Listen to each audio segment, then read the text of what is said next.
watching Anger Issues and Fried Chicken. Sounds like my Saturday night. The life of Colonel Sanders. Well, let's see what's up. I haven't had KFC in a while because I got my teeth taken out, but I do enjoy their mac and cheese. Even though it's so bad, it's so good, just like Taco Bell. There is absolutely nothing that is going to prepare you for how crazy this story actually is. Really? Today we're talking about Colonel Sanders. Yes, the KFC guy. Okay, according to a 2010 study, only 40% of Americans between the ages of 19 and 25 knew that Colonel Sanders was a real person. He's real? Wait. Jack Daniels was real. Colonel Sanders was real. But that bitch, Betty Crocker, was not real. She was like a fan Sona. Was Aunt Jemima real? Who else? We have Jim Beam. Was he real? Was Uncle Ben real? Didn't he explode? I don't know. And even less people know that he was a complete gangster his entire life. Okay, most people don't realize this, but the sweet elderly Southern gentleman from the KFC logo didn't start selling Kentucky Fried Chicken till he was 66 years old. Prior to that, he had done every job under the sun. I'm gonna be honest, I'm 66, I'm not doing nothing. I'm sitting at home all day playing eugenics. He worked for the railroad. He used to be a lawyer until he lost his law license for beating up his own clients in open court. Whoa! We got a Saul Goodman situation. Let's go. He used to be involved in turf wars with bootleggers and oil companies during the Great Depression. He has been in, won, and is undefeated in gunfights. He is a notorious adulterer that once bragged that he was still getting laid at 83 years old. Guys, I know old people exist, but like, they be getting freaky. Do you think retirement homes are just like oatmeals and orgy? They gotta just be slamming it in there. Like, there's nothing else to do. Dude cussed so much that KFC had to heavily edit every TV and radio ad spot he ever did. Go f yourself, San Diego. Nice work, everyone. And I could keep I've never going, seen but that we're going to movie. cover all of it in the story right after word from our sponsor. Delete Yay, me. hello! Please settle debate. What? Which 9 mils better? Yeah. Neither. There's a third option. What? Oh. Didn't know you were packing. Respect for the classics. All right, here's the deal. Super simple, straightforward business model. You give them money, they turn around and make sure the data brokers on the internet aren't selling your personal information. What does that even mean? Okay, here's the entire internet and every free service on the planet inside of a nutshell, okay? There's a saying, if you're not paying for the product, you are the product. And if you say no, like if you go on an application and they say, hey, can we check your tracking data, and you say no, do they still get it? Like, is that like a fake question to make you feel good? But it's like not real at all. Little liars.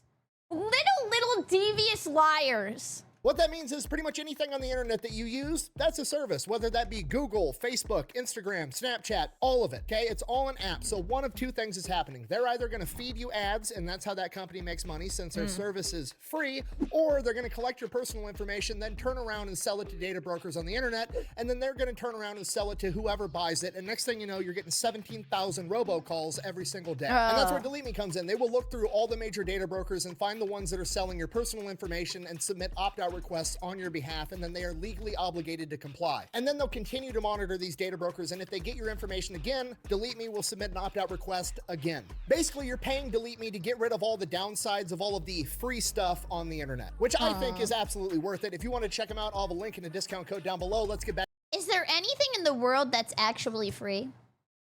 Maybe you could like go outside and eat some grass. Like, that's technically free. But like, the city waters the grass, so like there's water in it. Oxygen's free for now, but like, what if you were kidnapped? Then it's not free. Oxygen would be freedom. Think about that. Back to the video. Our story begins on September 9th, 1890 in Henryville, Indiana, when a young Harlan Sanders is born on a farm. He is the oldest of 3 siblings, and like pretty much every other story I've ever told of somebody that was born in the 18 or 1900s, he had a really rough childhood with a lot of manual labor. Just wasn't a good time all around. That is sad. I feel like back in the day, you just had kids and like just started popping them out because you needed like workers for your farm. Like, you were just a child adult. At the age of 5 years old, his father passes away and his mother has to step up and be the breadwinner for the whole family. So she's always gone working at a factory in town, and 5-year-old Harland basically has to raise his younger siblings by himself. Literally starts cooking all the food for the family at 5 years old. Fast forward, he's 12 years old. Harland's mother finds a new husband. They get married. Harland and the stepdad do not get along whatsoever. Shortly after this, he leaves home at the age of 12. For the next 4 What? 12? Oh my god! You're supposed to be watching Cocomelon! Holy crap, where do you live as a 12-year-old? He's playing Minecraft in real life! 4 years, he just kind of bums around the area, working on farms, doing manual labor jobs. Oh and then my at god. the age of 16, he falsifies his birth certificate to join the army, gets in, deploys to Cuba, serves his entire enlistment, and Well, to be fair, that would make sense, because, like, at least if you're in the army, you have somebody, like, feeding you, and you have a place to stay, and, like, you have something to do, I guess. So for him, that was, like, more of a method of survival. then comes back home. While in the army, he picks up the habit of, as he puts it, cussing like a sailor, using excessive profanity. People later in his life said he couldn't go a single sentence without including the term goddamn. What?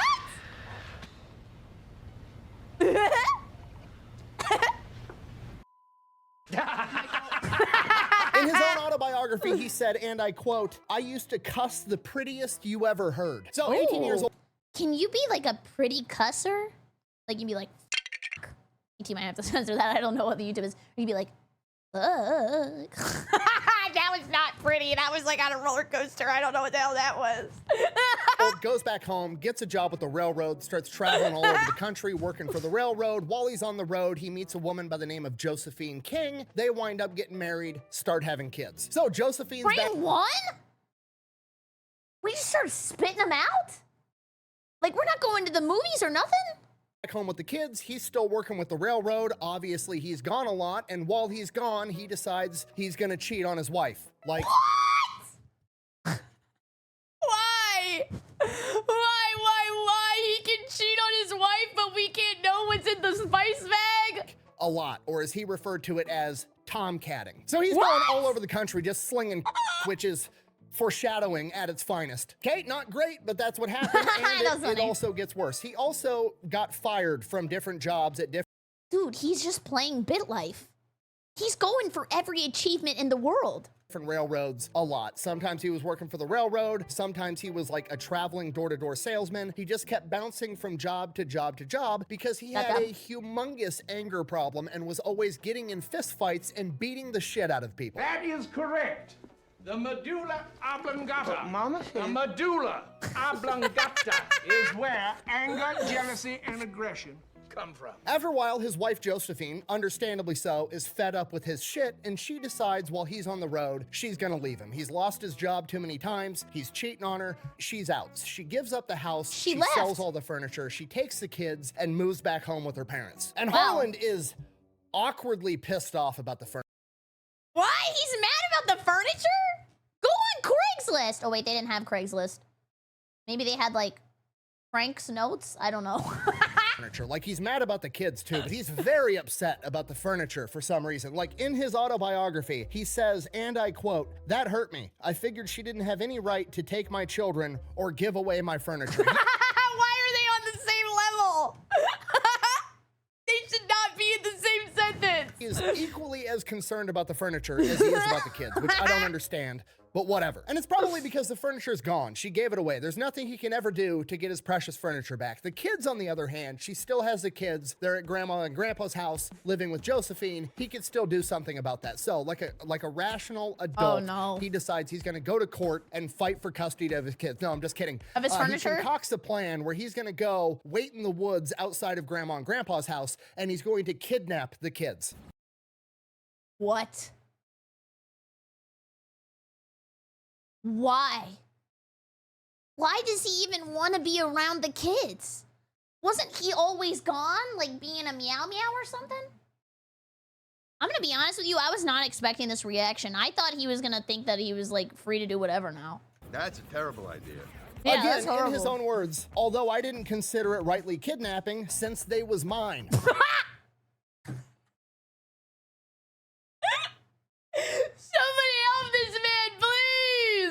So he heads over to Grandma and Grandpa's house, hiding in the woods in a pile of leaves, waiting for the kids to come outside to play. He's in the ghillie suit. Oh my god, this motherfucker playing Call of Duty. He's then gonna snatch up the kids, take them to the train station, and bounce. This is the early 1900s. They're never gonna catch him. So he's out in the woods, laying in this pile of leaves, waiting for the kids to come out to play, and he's just waiting, and he's waiting, and then eventually the sun comes up. It's Kentucky, it's summertime, it starts getting hot, he starts getting sweaty, there's flies buzzing around, and after hours of waiting, the kids still haven't come out. He's like, okay, this isn't gonna fucking work. So he decides he's just gonna go up to the door and knock. Goes up to the door, knocks on the door, his father-in-law answers the door and just says, howdy, Harlan, and invites him in because, you know, it's the father of his children. Why wouldn't you do that? He has no idea the guy. What a southern gentleman! And that was kind of endearing. In the howdy! was just planning to kidnap his grandkids. Harlan, his father, and Josephine then proceed to sit down in the living room and have awkward small talk for a little while. And he like just gets up eventually and is like, I guess I'm gonna go. And Josephine is like, where are you going? And he's like, I found a new job in Illinois working for the rail company. I'm gonna head out there. And she goes, no, I think you better stay with me. And that was it. They stayed married for another 37 years. What? What a ride or die. How? What kind of riz did this man have? He had anger issue charisma. Or maybe a big wiener. We don't know. Now he's got his family back, I guess. Oh, okay. You had me going there for the first part. The second That was half confusing. kind of threw me. Absolutely zero life lessons learned, keeps cussing, keeps fighting, keeps cheating on his wife, goes back to working for the railroad. Eventually, he decides he wants to better himself. Dude, and think of how much he cheating on the railroad because he can, like, just take the train wherever. And then, like, he could have, like, a wife in another town.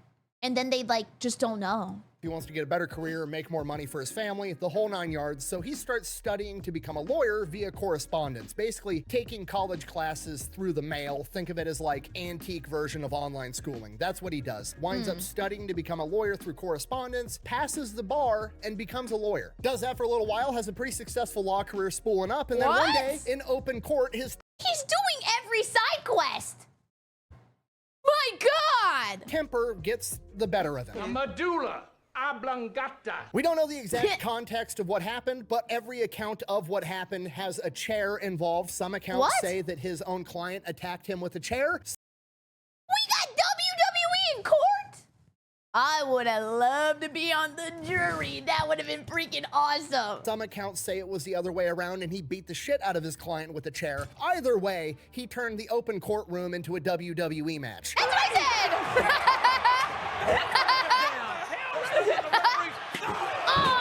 Because of this, he obviously loses his law license and goes back to job hopping. So he's a door-to-door salesman for insurance, and then after that, he decides he wants to be an entrepreneur, so he spools up an illegal ferrying operation across the Ohio River. The police eventually put a kibosh to that, so then he goes to work for Michelin Tire, being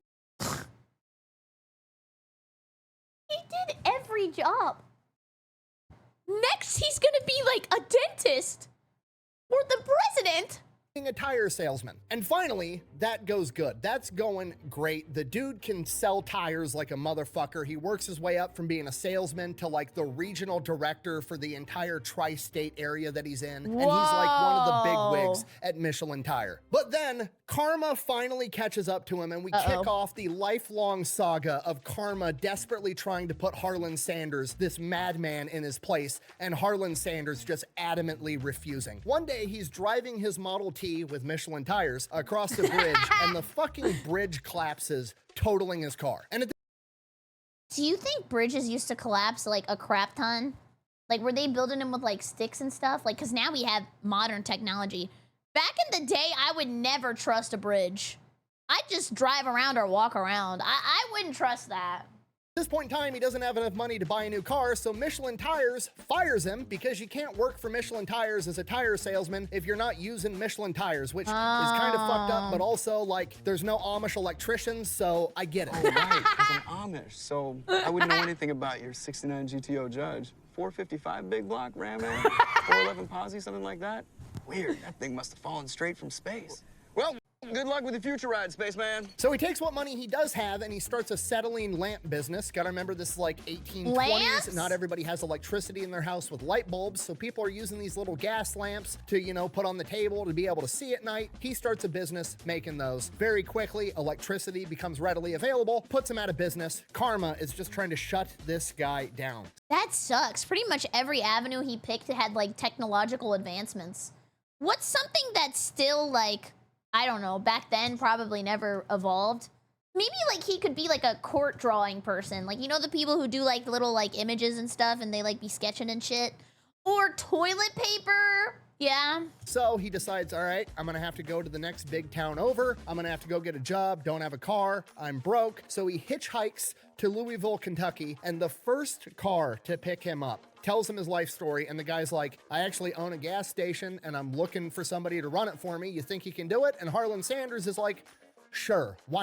Okay, well now I see why my parents were always like, hey, just go in and ask for a job application and then hand it back to them and they'll see that, you know, you have the motivation to get the job.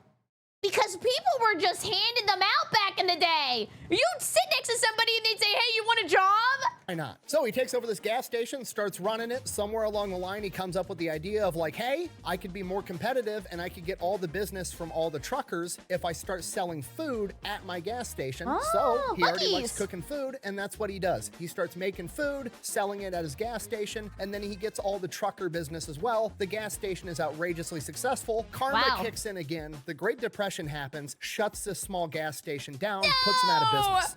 I will say, he's a very motivated guy. Like, he never gives up. He keeps going. He keeps fighting. Like, I respect that.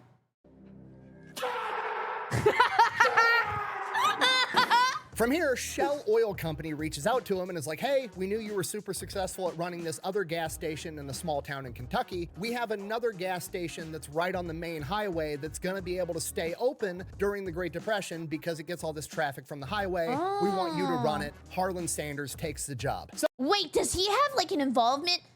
Listen, come on in. He sold Michelin tires. And now he's like running restaurants on the side of the road, which is where the Michelin star started. Because like they basically had like a travel brochure of people by the highways, and then people would come in and they would eat the food and then it would get ranked and then put on the Michelin brochure. Can we see a beam clash of jobs in the next 5 minutes from him? Oh, he moves out to Corbin, Kentucky, where this gas station is, and this place is super ghetto. It's literally nicknamed Hell's Half Acre. You gotta remember, this is the Great Depression. Everybody's poor. Poor people commit crime to feed their kids. So you got that going on. On top of that, you've got Prohibition. This is right by the highway. Oh, wait! So you're poor and you can't even drink?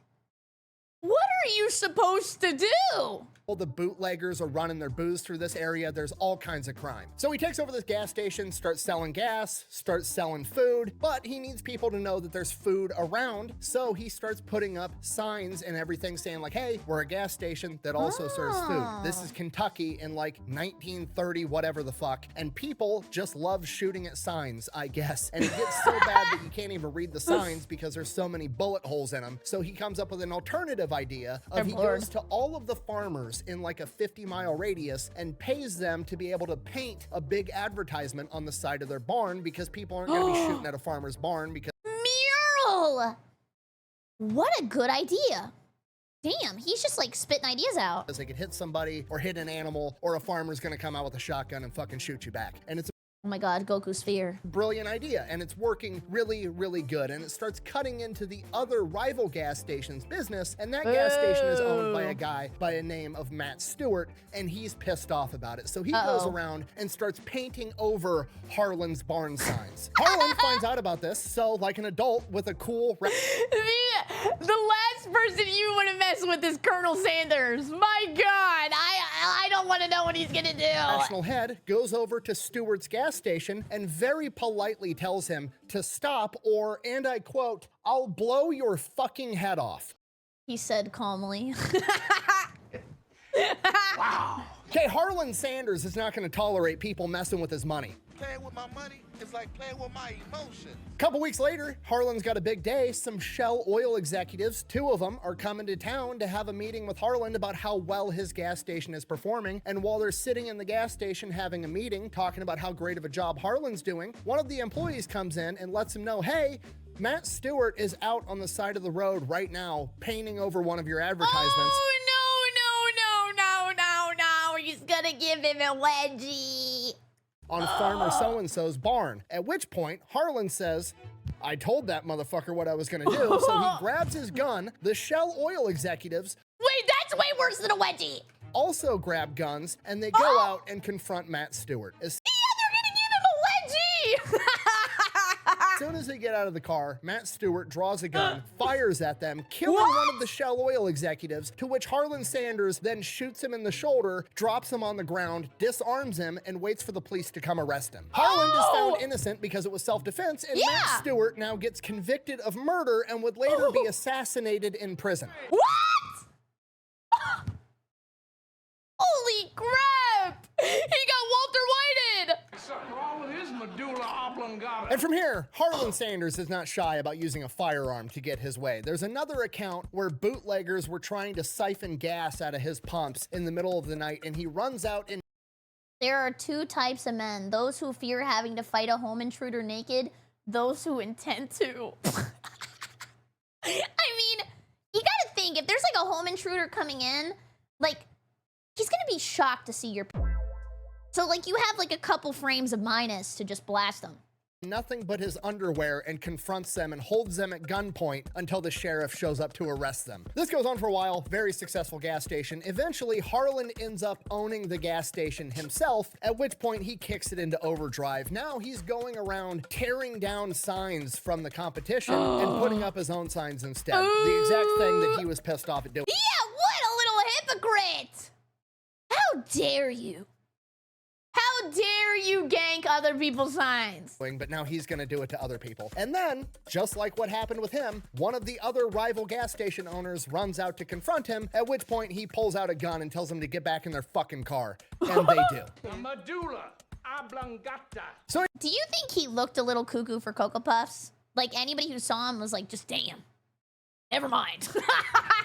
You win! as you can see, through a combination of great food and gun violence, Harlan Sanders becomes the most successful gas station in the area, which is the most southern thing that's ever happened, ever. And by 1939, he's making more money from food than he is from selling gas, so he decides he's just gonna sell more food and quit selling gas, and he opens up a 140-seat restaurant and then eventually expands that business to have a motel right next door as well. Now, the problem... Ooh, that actually is a good idea because every time I eat KFC, I feel like I gotta take a nap and shit my pants at the same time. And if you're in a hotel room, then that means the bathroom is right next to the bed, so you can like get up and you can like cycle. He runs into here is being able to cook food at the standard that he likes to cook food at in the quantity that this restaurant is now demanding. And the big problem he has is with the fried chicken. Everybody loves his fried chicken. He's got Everybody a loves secret fried blend chicken. of 11 herbs and spices. Everybody loves it. But the problem is real fried chicken is cooked in boiling grease on a skillet over the stove, and you just can't cook it very fast. It takes too long, you can't make bulk batches, and the wait times at the restaurant is just taking forever. So he develops a way to cook fried. Is that really him? Can you imagine this mother sucker holding a shotgun?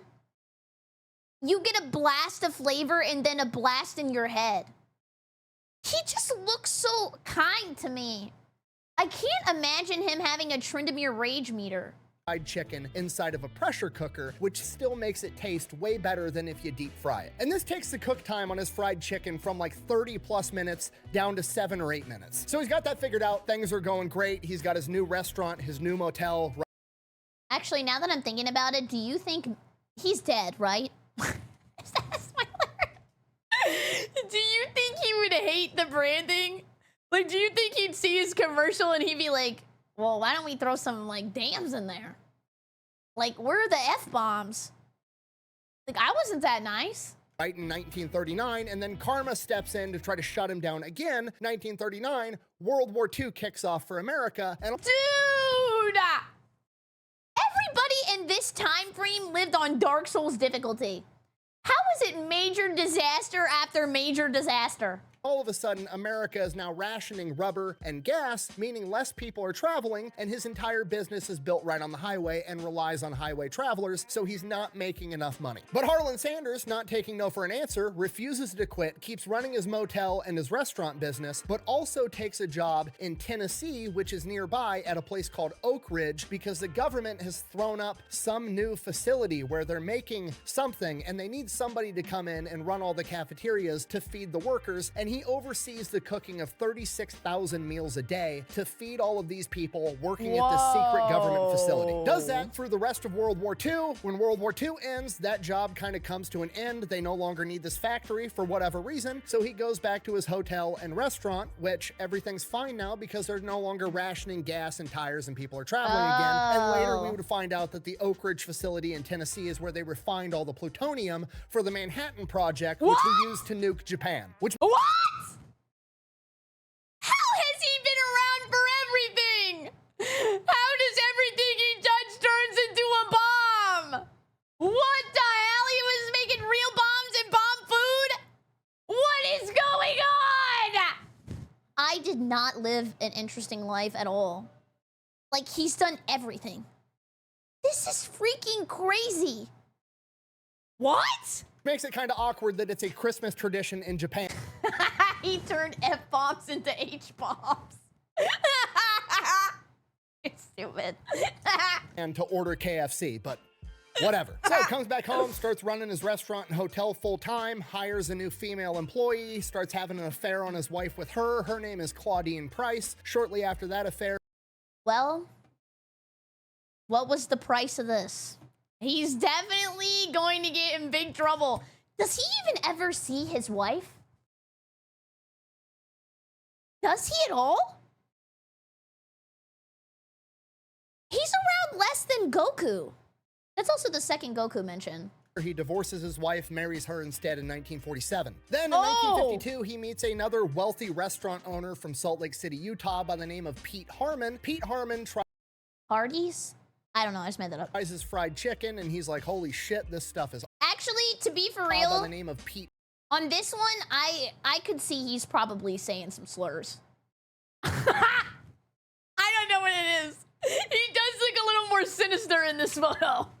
Pete Harmon tries his fried chicken and he's like, holy shit, this stuff is awesome. Can I franchise this? I'll buy the secret blend of herbs and spices from you. You don't got to give me the secret. I'll just buy it straight from you. Whoa. Show me how to do this with a pressure cooker. And I want to sell it in my restaurants in Salt Lake City, Utah. And I'll give you 4 cents for every piece of chicken that we sell. Colonel Sanders is like, sure.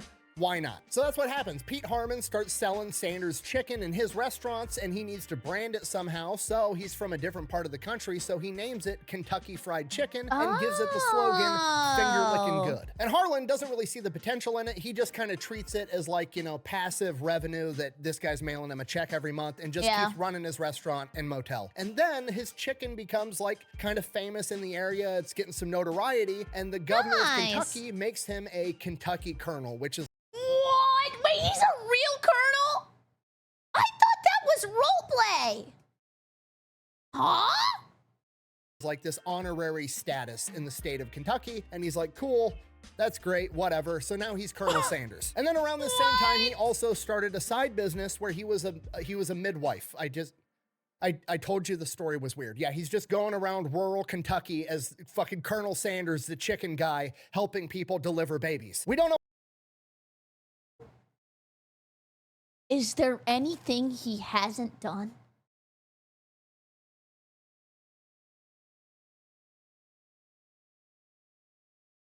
I'm telling you, he's got to be a doctor next. Also, look, he's holding you guys. So much about it other than the fact that it happened and he delivered at least 8 kids and one of them ended up getting named after him when he was— What? He's got a spawn! He's spawn camping! He's feeding him KFC out the womb! Somebody stop this man! was later interviewed and asked, like, how did you become a midwife? What training do you have? How did you even know how to do this? He simply replied, and I quote, oh, I know a little about it. Apparently— And you're right, this is Kentucky Fried Childbirth. Apparently, if you've seen enough vaginas, you just kind of know what you're doing, I guess. You can put stuff in one, you can pull stuff out of one. That makes sense, right? I guess. That's out. One of his personal acquaintances later in life actually joked that he got involved in being a midwife because he was concerned that the kids were his. Yeah, he probably was. He was like, please don't look like me. Please don't have a funny mustache. Please, please, please. Which brings me to his next side gig that he started after being a midwife, which was being a vampire hunter. No, I'm just kidding, but the fact that you believe me for a second speaks volumes about this guy. Buh! Are you going to talk about his pet crow? Buh! God, fine. Okay, look. He had a pet Colonel crow? Sanders has plenty of character flaws. However, there is a humongous, multiple humongous myths on the internet that he was like a prolific racist, ranging from he was a member of the KKK, which is not true, to he stole the secret blend of herbs and spices from his house servant when he was a child, which also isn't true. The dude grew up Wait, wasn't he extremely poor? He didn't have servants in his house in the 1800s. And then there's the myth that he had a pet crow in his original restaurant, and the pet crow's name was Jim. Get it? Jim Crow in the South in the 1950s. No, that Stupid. never happened. I have searched and scoured. There is no historical evidence to actually prove this. There's just a bunch of blog posts dating back to the early 2000s that insinuate this shit. That's where it all started from. I'm 99% sure. Yeah. If on the off chance you have some historical evidence, let me know in the comments down below. I'll Yeah, he told me personally. pin the comment if I'm wrong, but I highly doubt it. Colonel Sanders, deeply flawed, cheats on his wife, anger issues, not some crazy prolific racist, however. But that's not gonna stop karma from coming from him. So, his restaurant and motel both burned down to the ground. Colonel Sanders, not taking no for an answer, rebuilds the restaurant, rebuilds the motel. Shortly after that, it burns down to the ground again. The pause. How many times are they gonna do this to him? Colonel Sanders and Karma are now in a shootout, so he rebuilds the business a second time, and then the government comes in and reroutes the highway and completely shuts him out. That's it, game over. He goes out of business. He is 65 years old, and his only income is his Social Security check, and that's just not enough. And Colonel Sanders is like, Is this the gambling arc? Is he going to become like a card counter? not taking no for an answer. So he takes his pressure cooker and his secret blend of herbs and spices, throws it in the trunk. Claudine hops in the car with him, and he just goes from town to failing restaurant to failing restaurant. Gordon Ramsay! Oh my God, Kentucky Kitchen Nightmares! And is like, hey, would you like to be a KFC franchise, a Kentucky Fried Chicken franchise? My chicken is so good, it will save your failing restaurant. And for the next 5 years, at 65 years old through 70 years old, he travels the country getting people to franchise his chicken. Guys, I mean this in the nicest way ever, but is he not just like immortal? Like back then, like he's almost like 70. Like, he's lived a long time. Like, this is definitely endgame. Him and his wife are literally sleeping in their car, and he's 65 to 70 years old the entire time. But during that 5 years, they get 200 people to franchise their chicken. Wow. 3 years after that, he's up to 600. Like, was he just super charismatic? He got people handing him jobs. He's, like, convincing people to cook his chicken. Like, he has, like, level 100 persuasion. Other things that happened during this time period. Him and Claudine go out to breakfast one morning at a diner while they're on the road trying to get chicken franchises, and he orders some eggs. Did he? What? Wait, I was just thinking, is he gonna sell them the chicken and then they're gonna make chicken and waffles? The eggs roll up. They're not cooked right. He sends the eggs back. The chef says the eggs are cooked right and sends them back to him. And then he shoots him. Colonel Sanders, you're wrong. Colonel Sanders then proceeds to pick up the eggs, get out of the booth, walk into the diner's kitchen, and throw the eggs at the chef, at which point the chef rushes him with a kitchen knife, and Colonel Sanders, at the age of somewhere between 65 and 70, fends him off with a bar stool. What?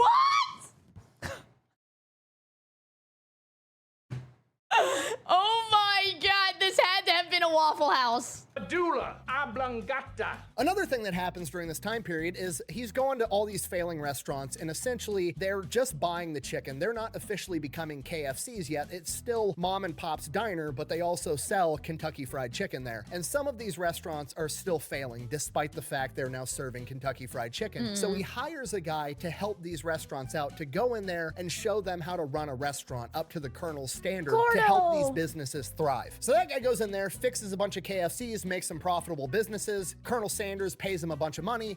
Can he fix the KFC near my house? Every time I go there, they say, can you pull up? And then I wait 20 minutes. He turns around and uses that money to start his own chain of restaurants selling burgers, and that guy's name was Dave Thomas, and he named his burger chain after his daughter. What? He's touched every business in America. Also, she was real? When worlds collide. Wendy. Damn.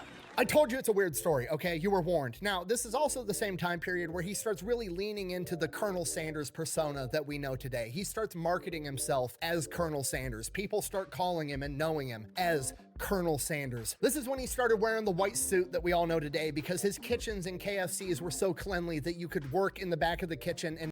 Can you imagine this mother sucker picking up a bar stool and then just giving you a concussion? Like, I'm really trying my hardest. I just can't imagine him armed. not get food product all over you. This is when he started dyeing his mustache and goatee all white and kind of like amping up the Southern accent and the Southern gentleman persona. He's then a the business model VTuber. kind of shifts from just franchising the chicken itself and letting these random restaurants serve KFC to having a restaurant that was just what we know as today, a KFC, a place that just sells fried chicken. Keeps growing the company, has a ton of locations, and by 1964, he is 74 years old, and it's finally time for him to retire. People are wanting to buy the company. He doesn't want to sell the company because he knows they're gonna fuck up the quality of his food. They're gonna ruin it. He doesn't want to do it, but his family pressures him into it. He finally relents and sells KFC for $2 million, plus a deal to be a lifelong brand ambassador for $40,000 to $80,000 per year. Shortly after he sells the company goes public. As soon as they go public, now the company is more concerned about making Yeah, when do we get to the combination KFC and Taco Bell? a return investment for their shareholders than they are about putting out quality food. So they go in and just completely ruin the quality, just like he was concerned with. They quit using the pressure cookers and start using deep fryers. They go away from his original recipe and add extra crispy, which he was furious about and said was Okay, I'm gonna be honest with you. This is my fat ass take. I had KFC when I was in Japan, and I was like, ugh, where's the extra crispy? I didn't like it. I like the extra crispy. It's so much better. It's just like, without the extra crispy, everything just kind of like slides. nothing more than a fried dough ball on top of a piece of chicken. And I like then that. this final straw was when they changed the recipe to his gravy. He was absolutely furious. He went outside of a KFC, tasted Also, that was my terrible Cartman impression. I'll work on it. I'll work on it. I think I can hit it. I just need to practice. this gravy for the first time, threw it on the floor, and And he threw it on the ground. That's not my gravy. said it was nothing more than wallpaper paste. They just mixed tap water and a bunch of starch together and called it gravy. I'm really sorry. Yeah. Well, hey, I'm really sorry too. Colonel Sanders That actually is Colonel Sanders.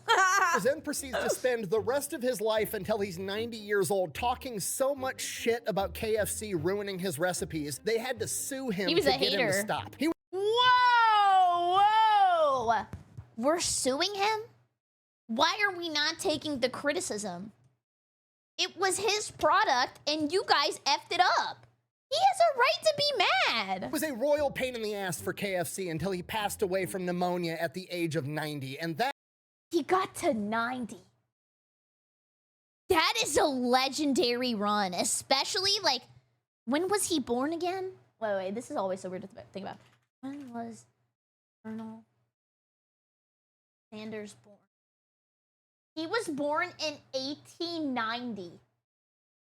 Can you imagine getting all the way to like 1980? He flipped the numbers. He saw people writing with quills. That's crazy. That is the story of Colonel Sanders. Yes, he was real. Yes, all of that is true. Is he a good role model? Probably not, but you have to admire his ability to push through adversity and not take no for an answer. Thank you for watching. I Best way agree. to support the channel is go buy some merch, maybe drink some Echelon, go check out Pepperbox. Links for all those are over at thefatelectrician.com. Quack bang, out. I love his videos. They're so cool. This started as a KFC video. It just turned into the Colonel Sanders video. I mean, he's got a lot of life to him. Anyways, thank you so much for watching. Please check out the original channel. I love his videos so much. We'll probably watch the Craigslist one because I'm interested to know what the hell's going on over there. I only know about misconnections. And if you're new here, leave a comment down below what you order at KFC. I be getting the extra crispy. I love that. And a side of mac and cheese and some mashed potatoes and dip my chicken in. Oh! Also, come by the Twitch stream, twitch.tv/BerryCrepe, or you can use code Berry for 10% off your Gamer Subs order. Have a great evening. Goodbye, YouTube!